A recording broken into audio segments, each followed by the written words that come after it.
जय हिंद दोस्तों, मेरा नाम आदित्य है और मैं आप सबके सामने क्लास 12th का कुछ क्वेश्चन लेकर आया हूँ जो बहुत ही पॉपुलर बनते जा रहे हैं और ये क्वेश्चन बहुत इंपॉर्टेंट माने जाते हैं। ठीक है। क्वेश्चन क्या है बेटा? कैपेसिटर और रेजिस्टेंस का कॉम्बिनेशन क्वेश्चन है बेटा। दोनों संधारित्र पर आवेश तथा विभव ज्ञात करना है। कुछ कॉन्सेप्ट मैं आपको बताता हूँ, उसको ध्यान से सुनना। अगर बेटा मैं आपसे ये कह दूँ, सपोज करो मेरे पास ये समांतर क्रम है, तो समांतर क्रम में विभव समान होता है। जितना विभव इसमें होगा उतना ही विभव इसमें होगा। मान लो ये 15 वोल्ट है तो इसमें भी 15 वोल्ट ही जाएगा। ठीक है। दूसरा, अगर मान लो किसी सर्किट में कोई रेजिस्टेंस लगा है या कोई सर्किट है, ऐसे सीधा है, तो इसमें विद्युत धारा जाती है। अब विद्युत धारा जाने के लिए एक बंद परिपथ होना चाहिए। लेकिन अगर मैं इसी परिपथ में एक कैपेसिटर लगा दूं, तो देखो इसे हम लोग कहेंगे ओपन सर्किट। और जब ओपन सर्किट हो जाएगी तो धारा नहीं जाएगी, धारा आगे ही नहीं जा पाएगी। ठीक है। तो इसमें क्या जाती है? कैपेसिटर में आवेश जाता है। बहुत अच्छे। दूसरी चीज, जिसमें धारा मान लो इसे सीधी गई और धारा कहीं पे बटे ना, जितनी धारा इसमें उतनी धारा इसमें, तो जब धारा नहीं बटेगी तो उसे हम लोग कहते हैं श्रेणी क्रम। उसे क्या कहेंगे? श्रेणी क्रम। और वैसे कैपेसिटर के साथ भी है। सपोज करो इसमें आवेश गया और आवेश कहीं बटा नहीं, इसमें भी सेम इसमें भी सेम, तो इसे कहते हैं श्रेणी क्रम। चलो अब क्वेश्चन को हम लोग सॉल्व करते हैं। बेटा देखो 12 वोल्ट की बैटरी है, तो इसमें कुछ ना कुछ करंट जाएगी।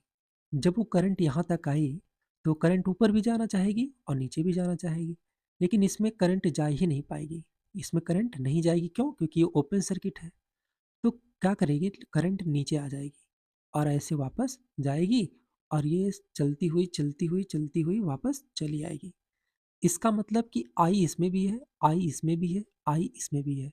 तो इसका मतलब ये किस क्रम में है बेटा? ये है श्रेणी क्रम में। ठीक है। तो ये है श्रेणी क्रम में। और श्रेणी क्रम का फार्मूला क्या होता है? R equivalent equal to R1 plus R2 plus R3।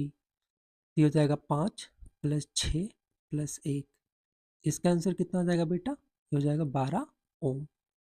अब मैं ये कह सकता हूँ कि इस पूरे सर्किट का जो तुल्य प्रतिरोध आया वो कितना आया? 12 ओम। और 12 वोल्ट क्या है? विभव। तो अब मैं क्या करता हूँ, इसकी करंट निकाल लेता हूँ। ठीक है। करंट कैसे निकलता है? धारा आता है बेटा बी बाई आर होता है। और आई की जो वी की वैल्यू है वो कितना है? 12 वोल्ट। तो यहाँ पे लिखना 12। पूरे सर्किट का निकालना है तो इक्विवेलेंट होगा, तो ये भी कितना है? 12 ओम। कट कर देंगे, कितना हो जाएगा? 1 एम्पियर। तो यहाँ पे मैं ये कह सकता हूँ मेरे पास आई की वैल्यू आ चुकी है 1 एम्पियर। ठीक है। बहुत अच्छे। अब मुझसे क्वेश्चन क्या पूछा है? आवेश तथा विभव बताना है। तो विभव बताने के लिए, आवेश बताने के लिए, क्योंकि कैपेसिटर Q बराबर क्या होता है? CV। तो कहीं ना कहीं मुझे वोल्टेज चाहिए पहले। ठीक है। तो मैं क्या करता हूँ, यहाँ से लेकर यहाँ तक वोल्टेज निकाल लेता हूँ। और ये जब मैं यहाँ से लेकर 5 ओम से लेकर 6 ओम तक अगर मैं वोल्टेज निकाल लिया, तो ये मैं कह सकता हूँ बड़े आसानी से कि जितना इसमें होगा उतना ही इसमें होगा। रीजन वो समांतर क्रम में है। ठीक है। तो चलो, तो 5 ओम तथा बेटा ये 6 ओम में वोल्ट निकाल लो। क्या निकाल लो? वोल्ट। तो बी इक्वल टू, इसमें आई कितनी है? 1। और आर कितना है? 5 और 6 में, तो निकाल लो। क्या हो जाएगा बेटा? 6 5 11, 11 का नम 11, तो हो जाएगा 11 वोल्ट। ठीक है। तो यहाँ पे हमने निकाल लिया जो नीचे वाला जो सर्किट है, इसमें मैंने निकाल लिया। इसमें जो वोल्टेज है यहाँ से लेकर यहाँ तक वो कितना है? 11 वोल्ट है। और ये जो कैपेसिटर है, क्योंकि ये समांतर क्रम में है, तो इसमें भी 11 वोल्ट ही जाएगा। ठीक, क्योंकि समांतर क्रम में है। चलो, अब यहाँ पे कैपेसिटर कितना है? 2 है। और यहाँ पे 3 माइक्रोफैरड है। और यहाँ पे कितना है? 2 माइक्रोफैरड। अब मैं क्या करता हूँ, यहाँ से लेकर यहाँ तक टोटल आवेश निकाल लेता हूँ। ठीक। तो आवेश कैसे निकलता है? हम जानते हैं Q बराबर होता है CB। लेकिन बेटा यहाँ पे C ना, इसका तुल्य कैपेसिटर निकाल लो। कैसे निकलेगा तुल्य कैपेसिटर?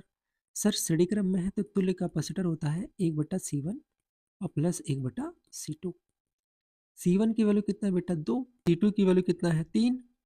तो क्रॉस मल्टीप्लाई करेंगे तो जाएगा 3 प्लस 2 अपॉन में 6, हो जाएगा 5/6। जब मैं सी ई की उल्टा करूंगा तो ये कितना हो जाएगा? 6/5 करेंगे, मल्टी डिवाइड करेंगे तो कितना आएगा? 1.2 माइक्रो फैरड। तो सी की वैल्यू कितना आया? 1.2 और वोल्टेज की वैल्यू कितनी है बेटा, यहाँ पे इस पूरे कैपेसिटर में दोनों में 11 वोल्ट। मल्टीप्लाई करेंगे कितना होगा, 13.2 माइक्रो कुलाम आएगा। ठीक, देखो अगर ये श्रेणी क्रम में है तो जितना ही आवेश इसमें होगा उतना ही आवेश इसमें होगा। ठीक है, तो इसका मतलब कि हम लोगों ने इसमें दोनों कैपेसिटर पर, दोनों संधारित्र पर आवेश निकाल लिया। कितना कितना आया, 13.2 माइक्रो कुलाम। अब मुझे देखो विभव चाहिए कैपेसिटर पर, तो आप लिख लो विभव मुझे चाहिए कितने पे, 2 माइक्रो फैरेड पर। मुझे विभव चाहिए 3 माइक्रो फैरेड पर, तो वो कैसे निकालेंगे। अच्छा, Q बराबर क्या होता है, CV। अगर आपको V की वैल्यू पूछूंगा तो क्या होगा, तो V इक्वल टू होता है Q/C। तो यहाँ हो जाएगा Q अपॉन में C की वैल्यू कितना है, 2 माइक्रोफैरड। तो बेटा Q की वैल्यू कितना है टोटल, उसमें 2 माइक्रोफैरड में आवेश कितना है, आवेश तो बराबर है, तो जगह 13.2 अपॉन में 2। अच्छा, अगर मैं 3 माइक्रोफैरड में निकालूं तो टोटल आवेश कितना है, 13.2, और ये कैपेसिटर की वैल्यू कितनी हो जाएगी इसमें, 3। हाँ, इसको डिवाइड कर दोगे तो आंसर कितना होगा, 6.6 वोल्ट। और जब इसको आप डिवाइड करोगे तो कितना होगा, 4.4 वोल्ट। आई होप कि ये क्वेश्चन समझ में आया होगा। चलो नेक्स्ट क्वेश्चन हम लोग सॉल्व करते हैं। कह रहा है कि परिपथ में बिंदु ए से लेकर बी तक हमको विभवांतर ज्ञात करना है और दूसरा संधारित्र पर आवेश ज्ञात करना है। ये भी बहुत अच्छा क्वेश्चन है। ठीक है, तो चलो सॉल्व करते हैं। बेटा पहली चीज तो ये है कि आपको अगर कोई सर्किट दिया ना तो सबसे पहले आप करंट निकालेंगे। ठीक है, क्योंकि करंट ही डिसाइड करेगा सब कुछ। देखो वोल्टेज है 24 वोल्ट, तो सबसे पहले आप करंट निकालो।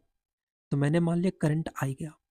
अब ये करंट जैसे ही यहाँ पहुंचेगा तो इसमें भी जाना चाहेगा और इसमें भी जाना चाहेगा, लेकिन यहाँ जैसे जाएगा ये ओपन सर्किट हो गया इस कैपेसिटर की वजह से, तो इसमें करंट जा ही नहीं पाएगी, तो वापस लौट के चली आएगी, तो इसमें जाएगी, तो इधर आएगी इधर आएगी, तो इसमें नहीं जाएगी। क्यों, क्योंकि इसमें ओपन सर्किट तो घूम के चली आएगी, तो इसमें आएगी इसमें। इसका मतलब करंट आई इसमें भी है, आई इसमें भी है, आई इसमें भी है, और इसमें कोई भी करंट नहीं जा रहा है बीच वाले में। कहने का मतलब ये है कि जब करंट सेम में है, 2 में 3 में 1 में, तो इसका मतलब करंट कहीं बटा ही नहीं। और जब करंट नहीं बटा तो इसका मतलब किस क्रम में है बेटा, सीढ़ी क्रम में है। कौन कौन, 2, 3 और 1 ओम। ठीक है, इसकी तुल्य प्रतिरोध कैसे निकालेंगे, 2 + 3 + 1 कितना होगा बेटा, 6 ओम होगा। ठीक है, अब जब मेरे पास तुल्य प्रतिरोध आ गया, कितना आ गया, 6 ओम आ गया, तो आप बड़े आसानी से करंट निकाल सकते हो पूरे सर्किट का। आई इक्वल टू क्या होता है, B/R होता है। बेटा पूरे सर्किट का B कितना है, तो आप बोलोगे सर B तो मेरे पास 24 है, तो यहाँ पे लिख दो B की वैल्यू 24। और ये तुल्य प्रतिरोध कितना है पूरे सर्किट का, तो बेटा तुल्य प्रतिरोध कितना है, 6 है, तो हो जाएगा 6। कट करेंगे तो कितना होगा, 4 एम्पियर। ठीक है, तो यहाँ पे मैं ये कह सकता हूँ कि मेरे पास I की वैल्यू आ चुकी है 4 एम्पियर। ठीक है, अब आई इसमें तो जाएगी नहीं, आई इसमें जाएगी, आई इसमें भी जाएगी और आई इसमें भी जाएगी। पहला क्वेश्चन ये है कि हमको बी से लेकर, हमको विभव चाहिए पोटेंशियल डिफरेंट ए से लेकर बी तक। अच्छा, आपने किरचॉफ का नियम तो पढ़ा होगा कि सर अगर ये बताइए, अगर 4 एम्पियर इसमें भी जा रही है, 4 एम्पियर इसमें भी जा रही है, 4 एम्पियर इसमें भी जा रही है, तो बेटा क्या आप इस 1 ओम में, अगर मैं पूछूं 1 ओम में कितनी एम्पियर जा रही है, तो आप बोलोगे 4। तो यहाँ पे आप विभव निकाल सकते हो कि नहीं, कि बी बराबर होता है IR। तो कहोगे हाँ सर ये तो बहुत अच्छी चीज़ है। बेटा पोटेंशियल डिफरेंस मतलब होता है, डिफरेंस मतलब होता है माइनस। तो टोटल तो 24 है। अब 24 में से मुझे क्या करना है, ए से लेकर बी करना है ना। तो यहाँ पे जो विभव आएगा B इक्वल टू IR में, तो 1 × 4 कितना होगा, 4 वोल्ट। अरे किरचॉफ का नियम, यहाँ पे कितना हो जाएगा, 4 वोल्ट। अब ए से लेकर बी तक पूछा पोटेंशियल डिफरेंस कितना होगा, तो इसका मतलब 24 से लेकर हमको 4 घटा दो, कितना होगा, 20 वोल्ट होगा। कोई दिक्कत यहाँ तक नहीं होगा। बहुत अच्छे। अब क्या करना है, जब आप पोटेंशियल डिफरेंस निकाल लिए कि सर इधर है 4 वोल्ट, तो इनका जो डिफरेंस आएगा वो कितना आएगा, 20 वोल्ट आएगा। बहुत अच्छे। अच्छा एक चीज़ और बताओ, टोटल कितना है, 24 वोल्ट है। तो अगर इसमें 4 आ गया, यहाँ से लेकर यहाँ तक 20 आ गया, तो कहने का मतलब ये है बेटा कि इसमें तो 4 है, तो यहाँ 2 ओम में और इस 3 ओम में कितनी वोल्टेज होगी, तो आपको कि सर जी 20 वोल्ट होगा। क्यों, क्योंकि पूरे सर्किट का 24 है, तो जब इसमें 4 है, 1 ओम में 4 वोल्ट है बेटा, तो जाहिर सी बात है इन दोनों को मिलाकर कितना होगा 20 वोल्ट। अब इन दोनों को मिलाकर अगर 20 वोल्ट होगा तो कहने का मतलब ये है कि ये और ये अगर इसमें 20 वोल्ट होगा इसमें, तो नीचे वाले में भी 20 वोल्ट होगा। रीजन, क्योंकि सर समानांतर होने के कारण बेटा ये जो बीच में है ना, बीच में इसमें भी जो आपके पास वोल्ट होगा वो भी कितना होगा 20 वोल्ट होगा, क्योंकि समानांतर क्रम में है। बहुत अच्छे, लिख देता हूं बीच में।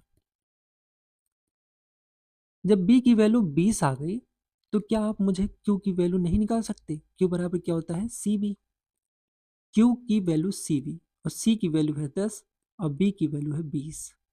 तो यहाँ जब करेंगे तो कितना हो जाएगा 200 माइक्रो गुलाम हो जाएगा। तो आप ये कह सकते हो कि मेरे पास जो आवेश होगा बीच में वो बेटा कितना होगा 200 गुलाम माइक्रो गुलाम होगा। ठीक, और आपका पोटेंशियल डिफरेंस कितना आया है 20 वोल्ट आया, ए से लेकर बी तक। ये क्वेश्चन इंपॉर्टेंट है बेटा, ध्यान से सुनना इसको और लगा लेना, ठीक है। तो आई होप कि आपको समझ में आया होगा। अगर वीडियो पसंद आए तो लाइक सब्सक्राइब शेयर जरूर कीजिएगा। जय हिंद जय भारत।